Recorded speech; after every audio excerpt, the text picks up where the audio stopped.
Welcome to this episode of ASoulsquest podcast, where Omar and I discuss why cultivating adaptability is essential to thriving in an ever-changing world. Stay tuned.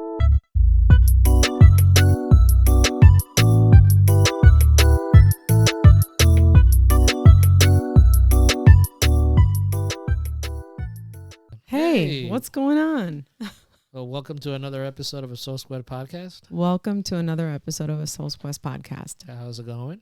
It's going great. All right. How about you? Good. Life could not be better right now. Life could always be better, but we have to adapt. I appreciate what I have right now in this moment. So life can't be any better than what it is right now for me. Because I don't know if I'm going to be alive in 5 minutes. That's adaptability. That's a good point. That's a good point. That's a very good way to adapt mentally. So I think so. That kind of leads us into what we're talking about today, right? It does. Yeah. It does. Adaptability and ever-changing, the world is constantly in flux. I was actually thinking about it when I was getting ready for the episode. I was thinking about, man, just in the last 50 years, I'm putting my age out there. Things have changed so much. Just when I was in my early 20s, internet became really popular, AOL and the dial-up, whatever. Mm-hmm. And then to where it's at today. And while 30 years probably seems like a long time, it just has flown by. Correct, you know what I mean? And so much has changed. The world has changed so much. The way that we communicate, the way that we mostly communicate. Mm-hmm. I think that's what stands out the most for me is the way that we communicate and how social media and technological advances have really sort of affected our communication. Yeah. And so adaptability is important. Now, do you think it has affected it for the better or for the worse? I think it just depends on the situation. I think in some cases it's good. You know what I mean? I think in a lot, when we're talking about AI, right? And that's a huge change, right? And although AI has been around for a long time, it's not what it is today.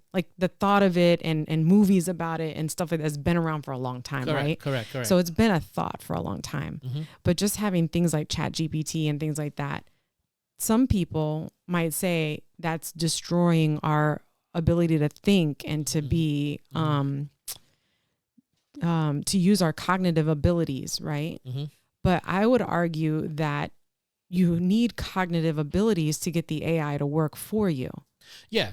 And it's how you use the AI that matters, and that takes cognitive ability. But it's like any tool, right? Right. It's how you use a tool. Right. You could use a hammer, not just for hammering nails or taking out nails, but you could use it for many different things. Right. And so that's what I'm saying. So that's kind of the thing, yeah. With the AI, because that's being you're having to adapt to something new. Mm-hmm. And how can I adapt this into my world to make it work for me without it sort of taking over my sense of being, I guess, if that makes sense. I don't know. So here's the thing, because I know you're going to get into your quote, right? But here's the one thing about adaptability that always stuck with me, right? And because it boils down to, and we're going to be talking on AI in the next few episodes. I think I have an episode that I'm working on right now that is talking about AI. But here's a thought about adaptability that I think is pertinent to this particular conversation, right? How do we, what is the goal for us to adapt, right? The goal for us to adapt is to live a human life, right? Under any circumstance, right? Mm-hmm. To be able to keep evolving, right? But then that's more of the question now than ever before. How do we do that, right? in a world that is constantly in flux? In a world that is constantly in Right. flux. Okay. Because the world has always been evolving, right? But it feels like it's moving much, much faster now. Yeah. Right? So how do we adapt to these continuous changes? Because the information is out there, and it's the issue is not information anymore. It's the application of that information for the benefit of what? That is really where we have to adapt our thoughts, that we have to adapt our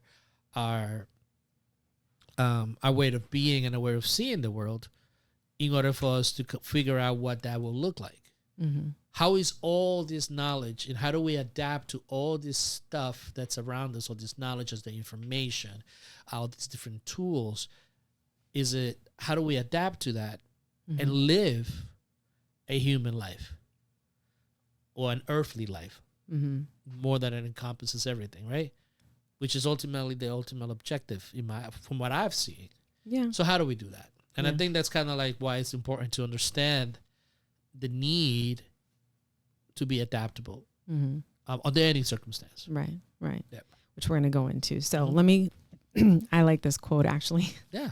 So I use this quote in my dissertation. So this one stands out for me, but it is not the strongest of the species that survives, nor the most intelligent.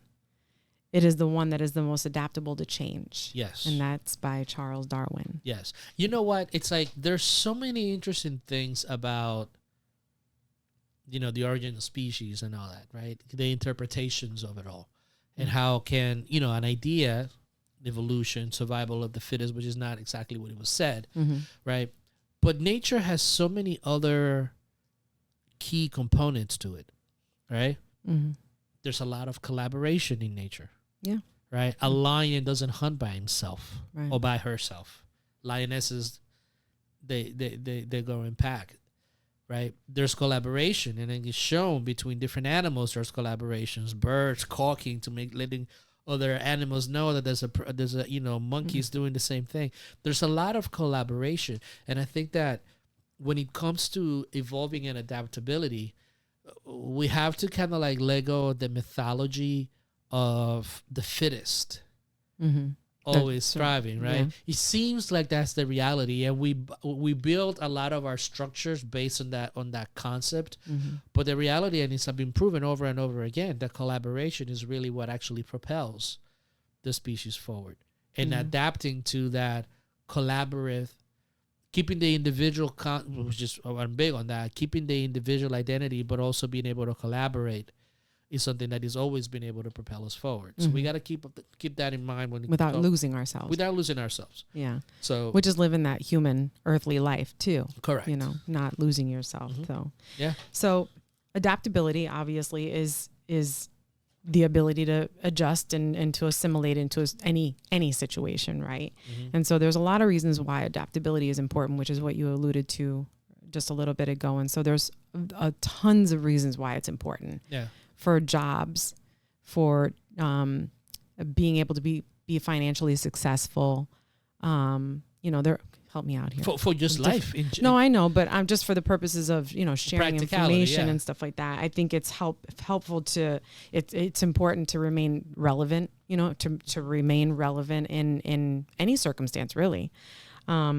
So it's really a matter of like being able to say, for me, when I think about it, because I think that I've been like a rigid, methodical, like disciplined, like this person, and I can't veer from that because it just throws me off. Right. And for me, this was like interesting because a lot of the things that I do are that way.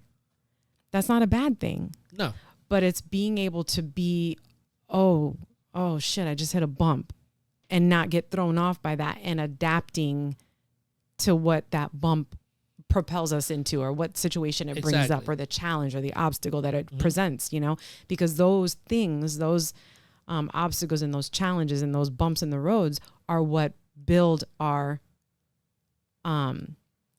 shield, our armor, so to speak, you know what I mean, in order to face things that are going to come inevitably in the future. So here's an interesting thing, right? Because, and I always think about this, right? Because my type of personality is a personality that's very creative, and is very squiggly line, and I'm a very free spirited type of person, and that has its benefits, but it also has a lot of the drawbacks, right? Mhm. So for me, adapting to the various situations, it's easy. You know, I've been doing it, moving to the States when I was younger. You know, growing up without a father, having my mom leaving, going to the States, then moving to Florida, then doing this and doing that. Like adaptability, kind of like just comes as a natural thing for me, right? In contrast, you like the set standards, right? Now, But I've been presented with a lot of situations that have yes. thrown me off, and I've been like, No, oh, I need to absolutely. be adaptable, or this is gonna adapt me. But that's what I'm getting Yeah, at. What I'm getting at is like even in the face of just being adaptable, I also have to be able to adapt to consistency. To discipline, yeah, Consistency, and people with that personality. Exactly, Yeah. right? So That's true. So you have to be able to recognize the benefit of going into a situation, realizing a lot of the unknowns of life, right? And this is one of the things that when you mention, particularly people who are very set in their ways, and their way is set, and their expectations are set, and then they're very predictable as to all the outcomes that are going to happen. You know, they're planning it out, they're thinking ahead. So when something doesn't work out in that aspect, because life doesn't give a crap about your plans, right? Or doesn't recognize it, then you don't know exactly what to do. So you become in turmoil, and you become incapacitated. You know, the idea is to first have the perspective of recognizing the randomness that sometimes life tends to be. We are able to predict, you know, with very close accuracy what an outcome will look like. We become much better at that.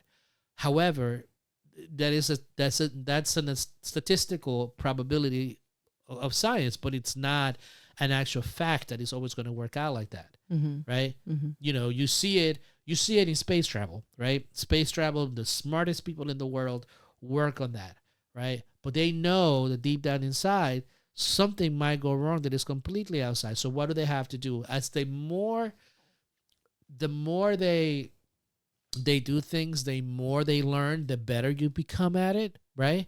But it's still that uncertainty aspect is always there. That's why when you see those polls, you know, with a plus or minus 5, you know, accuracy stuff, because you can't 100% predict it that it's going to turn out in that way. So when you have that, which is why adaptability is so important, because yes, I think what happens in those moments, just to piggyback what you're saying, you miss opportunities. Yes, and if you're too concerned about the outcome primarily that you want, right? Then you're forcing yourself into a pigeonhole, and then that could become problematic. Yeah, because then you're not learning the actual lesson that this thing has to learn, that is trying to teach you, or gaining more knowledge from it that you get to gain. But this is the whole idea of the scientific process. You know, it's been able to test a hypothesis, test it out in different settings, and see if you're getting a predictable outcome. Yeah. Right. And then adapting the techniques to different areas just to see exactly what will work. But we lived in a society, right, that it wants to predict everything, and it becomes so rigid that we're not able to adapt, right? So you see a lot of the conflicts that we have in our world, right, is our inability to be able to adjust to another frame of looking at the world, right? Or being able to adapt to say, well, I understand that you choose to live this way, but I choose to live that way, and then figuring out a way to adapt to both being okay within the scope of a society, or within the scope of a group, or within the scope of a business. Yeah, so it's like, you know, whenever you go into groups, whenever you have groups, and whenever you have people coming together, you're going to have to be able to adapt for the collective, you know, and that's sometimes something that is challenging, you know, but that helps us propel us forward, propel us towards a different thing, propels us to discover new aspects of our lives, and aspects of the totality of life as a whole. Yeah. So do you, in your experience with all the things that you've had to be adaptable with and whatnot in groups and things like that and new situations and what, like, can you give us like a real life example of what you're talking about? Yeah, I mean, in my life, for instance, you know, personally speaking, having to, I always feel like I said earlier, like I always feel like I had to be able to adapt to situations. You know, somehow, one way or another, I find myself in these awkward situations in which I'm always like the outsider, right? Or somebody that is like the other type of situation, right? And having to be able to finding something to be able to relate to someone, or regardless of the setting, having to adapt to that, having to adapt to personality types. You know, there are some personality types who are, you know, that I've worked with who are very, very rigid.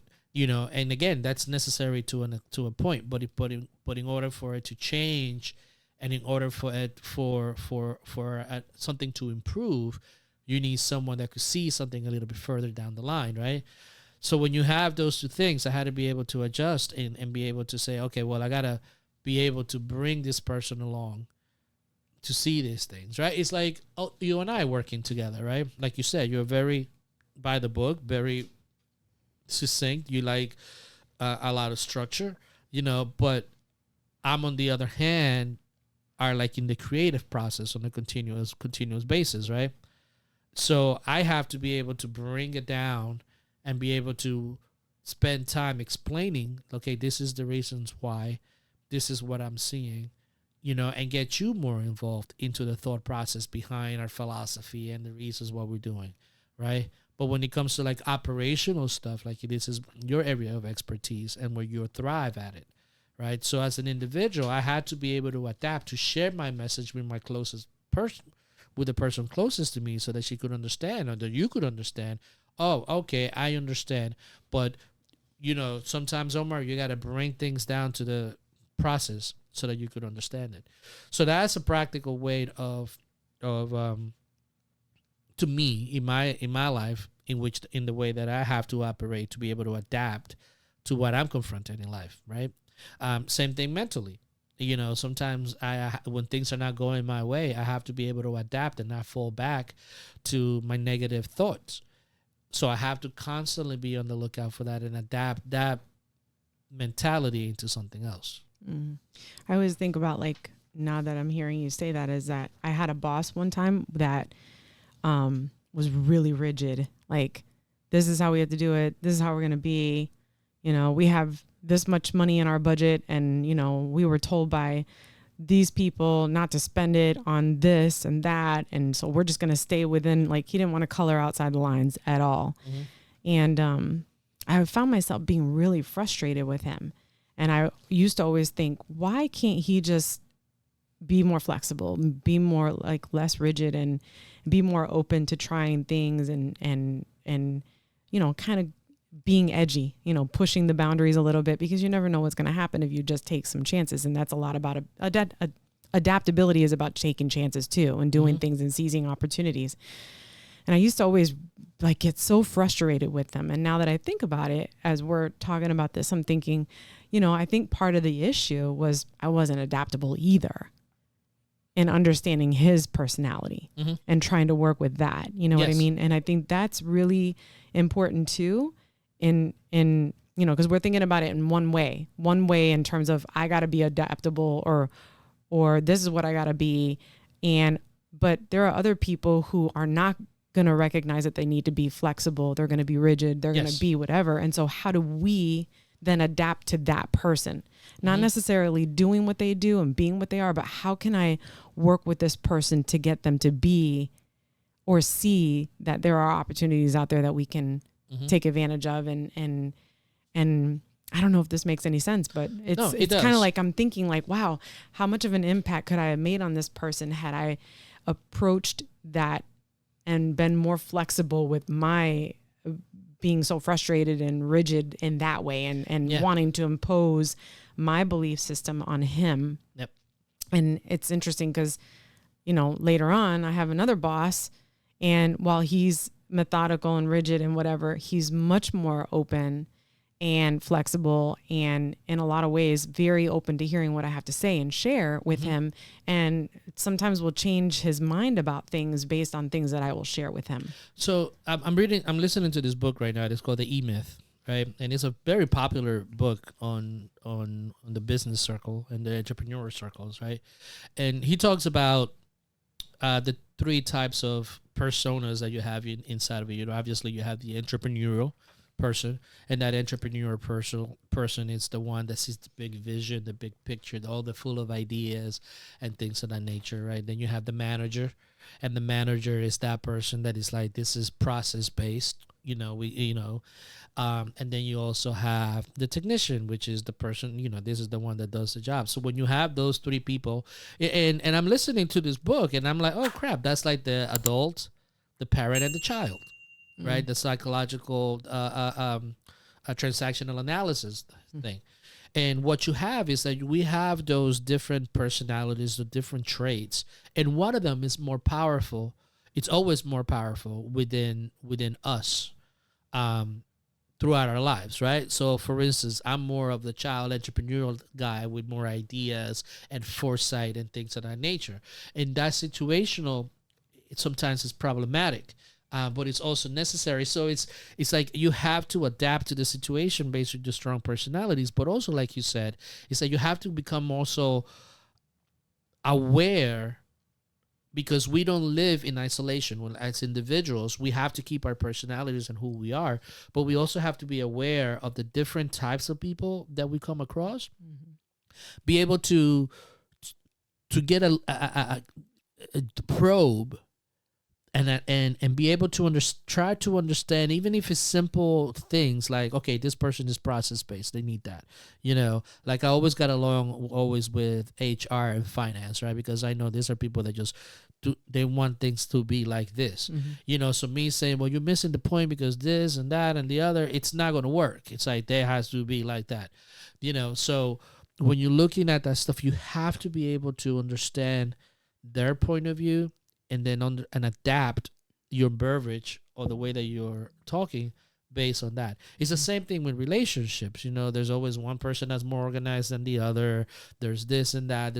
There's always this different parts in a relationship to others that we have to be able to understand the other point of view, adapt, so that at the end we could create either a win-win situation, or you could avoid more conflict, right? So that's just in the personal aspect.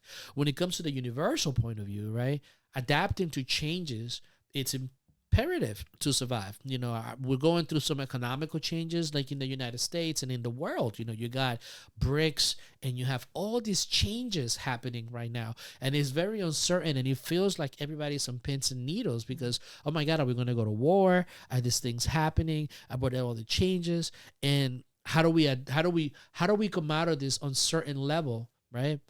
On certain situations, how do we come out of all this insane and without destroying one another, or without going to war, without doing all these things as a planet? It's like very pivotal time, right? So my suggestion to most people is really take a further away perspective, right? And always remember that we're just floating on a ball of dust in the middle of some of everywhere, and all these issues and all this stuff at any moment, without any doubt, this ball of dust could just go. So you got to put things into perspective, right? And the more you have that perspective, the more you realize that life itself is a fleeting thing. And you could find solace in that and realize that, okay, well, maybe I could just change my way of thinking in terms of stressing or being frustrated about things that I can't control. What are some of the things every day that I can't control? I think that's really the difficult part. And I think that's challenging because I think that a lot of people they have a very fixed mindset, and they a lot of, I don't want to put labels on anything, but like people really are firm, they're firm about what they think or what they say. But you know why that is, right? Why? Because again, perspective wise, in the midst of all this, right? In the midst of knowing that our sun has an expiration date, our life has an expiration date, right? Mm-hmm. If we are constantly living from that point of view in which we know that everything has an expiration date, right? We need to hold on to something that gives us meaning and gives us value and gives us purpose, right? Mm-hmm. So holding on tight to a belief, holding on tight to an idea, it gives you the grounding necessary to make you feel like you're alive, right?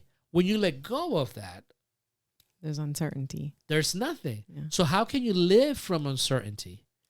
How can you live from there? That is a really hard thing to do, right? That's the thing that in particular the Hindus and Buddhists, they really talk about that aspect. All is impermanent, all is without a self. Like the realization of living from that point of view, right? That is hard to grasp. So that's why we hold on to things. And that's why sometimes we are neglectful or do not want to adapt to the changes that are happening. But one way or the other, and I always say this, nature will find a way to break you, from being bound to the realization of, oh crap. And that's when we have a choice as to how do we actually choose to live. I mean, do we choose to live in angst? And again, it's like I'm a fault for always being anxious and being like, oh my God, where's money gonna come from? Where is this gonna come from? Is this gonna work? Is this and that and the other? But at the end of the day, even whether I like to accept it or not, if I don't adapt or change the way that I think about things, am I gonna continue to live in angst? Right? This is that advice for myself. Or I'm just going to be like, you know what? I am going to do the best that I can. Because at the end of the day, that is the only thing that I could do. And I could adapt to the situations and do the best that I can. So all these things are all relative. And it's all about perspective. Right? It's all about perspective. I agree. I think that that's really important, actually. I think that that's...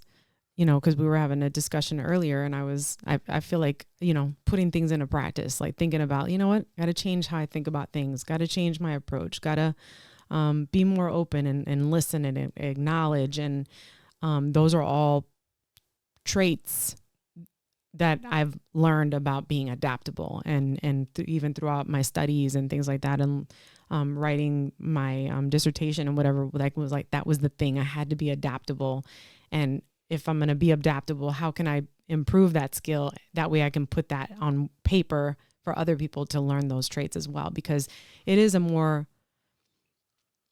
think there's more freedom in that, even though there is a lot of uncertainty in it as well. But at the end of the day, I was talking to somebody and she said to me that you could either, I don't remember how she said it, so I'm going to paraphrase, but basically, and it was powerful to me because I was like, yeah, so what the hell am I worried about then? Because everything is uncertain. Yep. Even if you think and everything is like what we're talking about with the hypothesis and probability and things like that. You got a job and you feel confident. You're like, I'm not going to get fired. I'm pretty solid at this place. People love me. Like everything's great. But you could go to work in this place that you feel is 100% that everything is good. Maybe you're even on a contract or whatever. But they could end your contract. Yes. They could buy you out. You could lose your job. Or you could die driving to work. Yes. And that, because I was expressing to her, I'm concerned about, what am I going to look like when I'm doing this, and how is it going to come across? Are people going to listen to me? Is what I have to say powerful? Am I smart? Can I do this? And she's like, okay, so you can either do it or not do it. But at the same day, at the end of the day, there's no certainty in anything. Yeah. And she was right, and it really was a powerful takeaway for me. as far as that's concerned. And the idea of adaptability is really this idea of learning. Yeah. Right. Not having a fixed mindset. Yeah. I think we talk about that in Yeah. our It's later. like it's about learning. Mhm. It's about trying something. Mhm. But this is the issue. This is one of my biggest issues that I have with our society. And if I'm able to criticize it, it will be for this, right? We live in a society in which learning, that essence of learning, of making mistakes, right? And, or even trying and still making mistakes and making errors. It's not something that is really appreciated. Like, we want everybody to be infallible, right? Like, our education system focuses primarily on just the measurement of intelligence and whether somebody is good enough. But if you make a mistake, you're no longer that. It's like we are so rigid in that ability, in our inability to accept mistakes and failure. So rigid in that. But if we are continually creating an environment in which those things are frowned upon, how can we innovate? Mm-hmm. Because everybody is going to be afraid of trying something new. And you see it in our society, right? Like, our society is becoming duller and duller and duller and just dull. There's no soul. There's no spirit. Even the movies that you watch, I just kind of like, man, this is like, we're becoming that because of our inability and our fear of failing, of trying something and not going out 100%, and not coming out the way that we want to. Mm-hmm.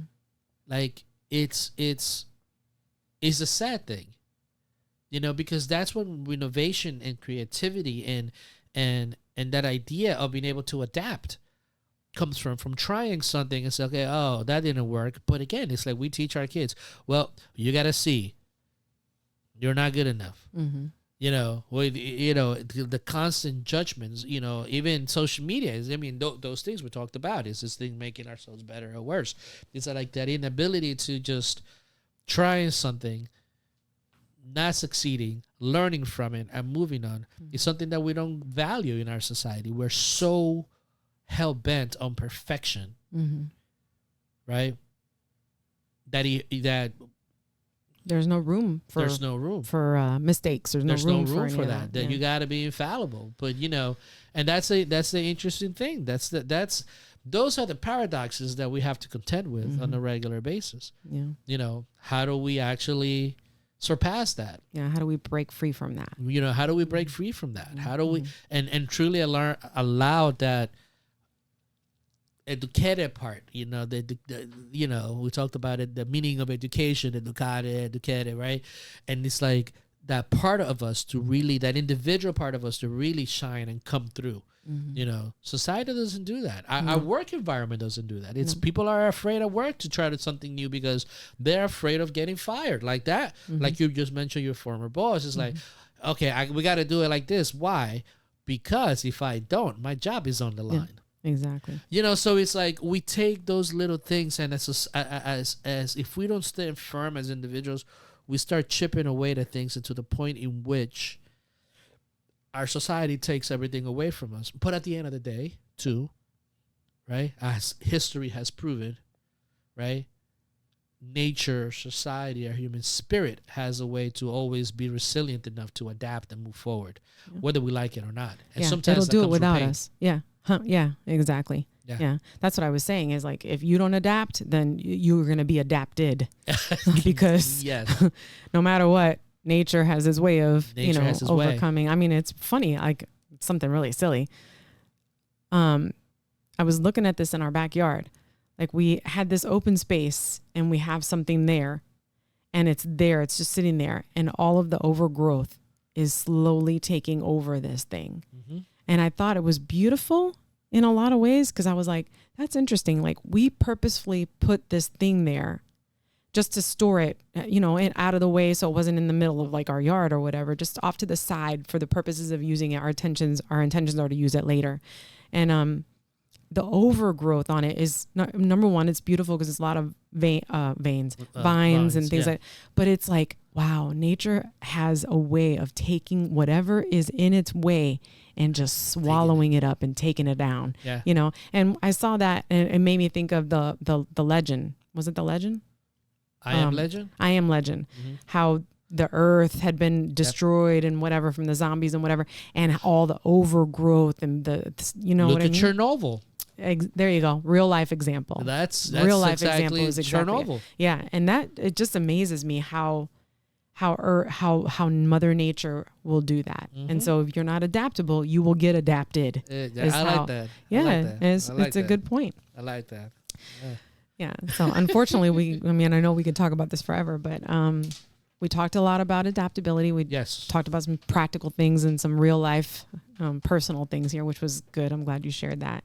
And of course, as usual, we have a couple of strategies to share for people to sort of incorporate in terms of, you know, being able to develop adaptability in their lives. Correct. So we already, you cheated, but didn't know you were cheating and said a couple of these. I don't see these ahead of time. No, I know. Right. So it was funny because I'm like, yeah, that. Okay. So number one is to embrace a growth mindset. Cultivating a growth mindset is fundamental to building adaptability. This involves believing that skills, abilities, and perspectives can be developed and improved over time. Embrace challenges as opportunities for growth and learning. Recognize that change brings new possibilities and be open to exploring uncharted territories. Awesome. Number 2, seek continuous learning. See, you said that one too. Yeah. Oh, yeah, I did say that, right? Pursue learning opportunities to expand your knowledge and skills. Stay curious and be proactive in seeking out new information and experiences. Embrace various subjects and disciplines to broaden your perspective and enhance adaptability across different domains. Emphasize lifelong learning to stay ahead of evolving trends. Practice flexibility and agility. Develop the ability to adapt quickly to changing circumstances. Be willing to adjust your plans, strategies, and approaches as needed. Foster a flexible mindset to pivot when necessary without resisting change. Embrace a proactive and solution-oriented approach to problem solving, focusing on finding innovative ways to overcome obstacles. Okay. Number 4, embrace discomfort and uncertainty. Step outside your comfort zone and embrace the discomfort of change. Oh, I live on that. You literally touched on this earlier too. Seek out new experiences and situations that challenge your existing knowledge and skills. Build resilience by actively exposing yourself to uncertainty and ambiguity and developing the confidence to navigate unfamiliar territory. Scary. And finally, develop emotional intelligence. Emotional intelligence is crucial to building adaptability. Develop self-awareness to recognize your emotional responses to change and uncertainty. Cultivate emotional resilience, which allows you to bounce back from setbacks and maintain a positive mindset. And so by incorporating all of these strategies, a little bit at a time, 1 or 2 here and there, you know, whatever feels comfortable. Some things are not as comfortable, like you just said about the embracing discomfort and uncertainty, you know, a little scary, but a little bit at a time, a little bit at a time, and you will definitely start to see a difference in your adaptability. You will. I think that what you'll see is notable change to how you respond to external influences. Correct. We hope you enjoyed this episode. Comment below with your thoughts and additional ideas, and remember to stay connected by sharing and subscribing. For more information, visit our website at asoulsquest.com.